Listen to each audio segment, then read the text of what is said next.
Hello, hello, bonjour, bienvenue à toi dans ce nouveau format qui n'a pas encore de nom parce que ça fait déjà un certain temps que j'avais envie de reprendre ma chaîne, que j'avais envie de revenir en vidéo, mais aussi en parallèle de lancer un podcast.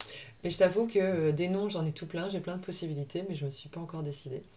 Et en même temps, depuis le temps que je m'attarde sur le sujet, je t'avoue que je me suis dit que ça commençait à faire un peu long. Et donc voilà, ce matin je me lance. Je me lance entre le réveil de mon fils et la visite du ramoneur.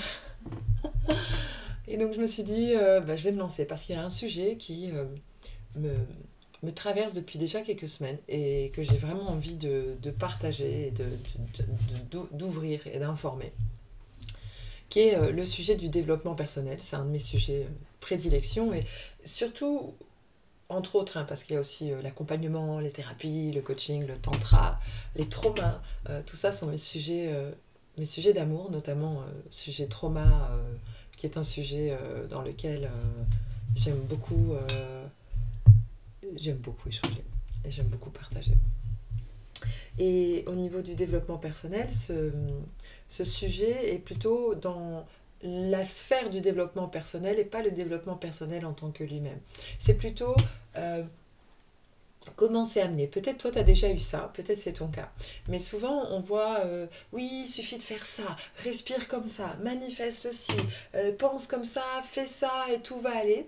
Et en fait, ça fonctionne pour certaines personnes, mais pas pour d'autres. Et on se demande souvent pourquoi ça fonctionne pour lui et ça fonctionne pas pour moi. Pourquoi cette personne, dans tout ce qu'elle fait, c'est hyper fluide et tout roule et tout va toujours très bien. Alors que moi, je galère. Dès que je veux faire un petit truc, c'est une galère, c'est un combat, c'est compliqué. Alors, il y a plusieurs explications à ça.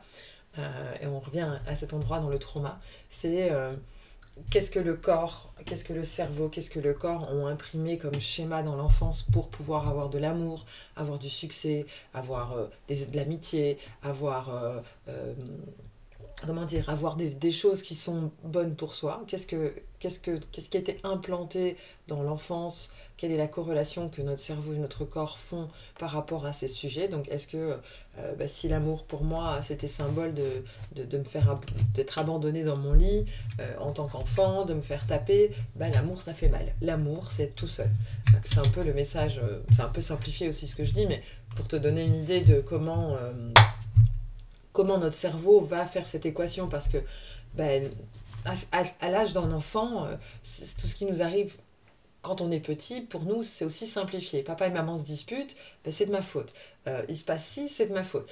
L'enfant est égocentré, c'est tout à fait normal, mais encore en plus, il n'a ni les outils, ni les mots, ni la compréhension du monde pour pouvoir mettre une explication beaucoup plus complexe que celle qui est aussi simple que 1 plus 1, cause à effet, c'est ça, c'est égal à 3. Et donc, euh, c'est important de comprendre cet endroit-là que on simplifie. Et donc, si avoir des choses quand on est enfant, c'est compliqué. Si recevoir de l'amour, recevoir des cadeaux, recevoir de l'attention, ça fait mal, c'est compliqué. On aura beau essayer de manifester, ça n'arrivera pas. Mais cette, cette, cette, ce que j'ai envie de dire aujourd'hui, c'est pas sur la manifestation, mais sur arriver sur quelque chose. C'est surtout sur les personnes qui véhiculent les messages, sur les personnes qui se disent professionnelles du développement personnel, qui vendent des programmes, des formations, qui sont euh,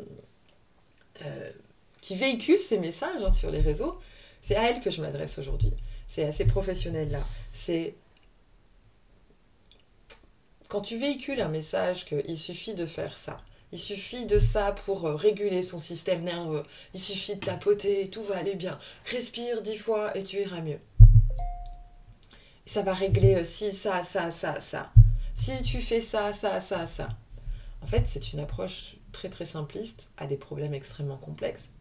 Et on oublie que il n'y a pas de baguette magique qui va fonctionner pour tout le monde, pour toute l'humanité, parce que si ça existait, on l'aurait peut-être déjà appliqué. Hein.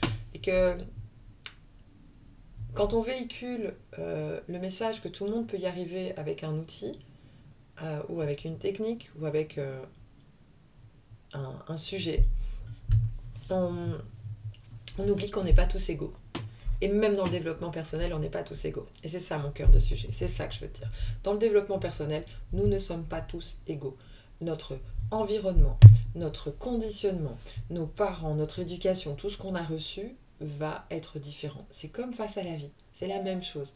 Dans le développement personnel, malheureusement, il n'y a pas de différence. C'est pas parce qu'on est dans le développement personnel que même si ça n'a pas été facile pour moi, ça le sera. Alors, je te le souhaite, et je te souhaite que ça soit facile et fluide, mais ça ne sera pas peut-être aussi facile et fluide que d'autres personnes. Alors, pour certaines, ça l'est, il y aura toujours des exceptions à toutes les règles, et je te souhaite d'en être une, mais si ce n'est pas le cas, sache que il y a de la précarité et de la richesse dans le développement personnel. C'est-à-dire, précarité, c'est si pour toi tu viens, disons, d'un milieu pauvre et que avoir des choses, t'octroyer des plaisirs, des choses qui te font du bien, pour toi c'est compliqué. Et bien tu vas voir la même chose dans le développement personnel. Et même chose si des personnes ont eu facile dans leur vie avec le matériel, l'argent, et que pour elles, payer le développement personnel, c'est ok. Il y a encore ce déséquilibre face aux personnes qui ont de l'argent, d'autres qui en ont pas, celles qui luttent. Et aussi, il y a la précarité financière, mais il y a aussi la précarité psychologique ou la précarité face au fait que si mon enfance a été difficile, je vais avoir beaucoup plus difficile à régler des trucs que d'autres personnes vont faire plus rapidement. Alors on n'est pas ici pour se comparer, je ne suis pas ici pour juger ceux qui ont une vie facile.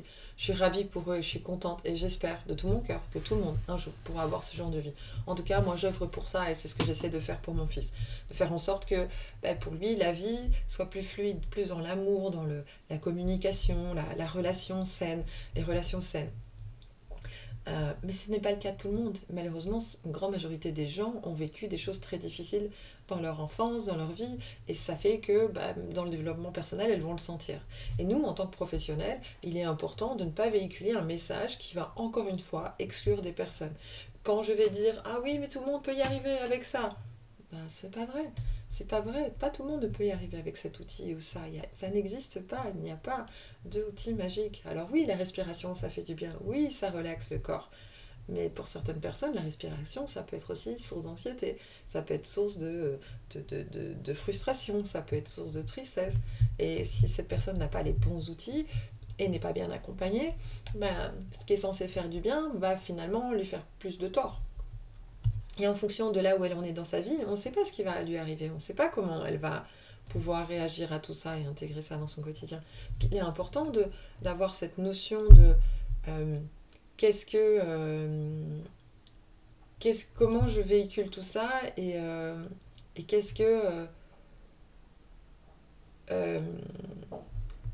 comment je véhicule tout ça et qu'est-ce que je transmets aux gens. Et est-ce que quand je transmets quelque chose, je le fais d'un point de vue où j'adresse tout le monde, ou est-ce que je le fais en prenant en compte les personnes qui ont plus dur, les personnes qui ont souffert et les personnes qui vont avoir moins fluide. Comment je peux les rassurer, comment je peux les inclure dans mon travail. Je vais devoir arrêter cette vidéo ici parce que le ramoneur arrive avec 25 minutes d'avance. Je pensais pouvoir encore développer un petit peu plus, mais je le ferai sous la vidéo. Je développerai avec la vidéo.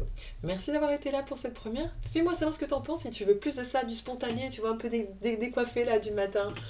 J'ai même pas encore... je sirote encore mon café, je crois que j'ai juste à peine humé la fumée. Dis-moi si ça te plaît, si tu as envie de ça, non, sans avoir travaillé mon sujet, juste quelque chose, je viens et c'est là quoi. Fais-le moi savoir et je te souhaite une bonne journée.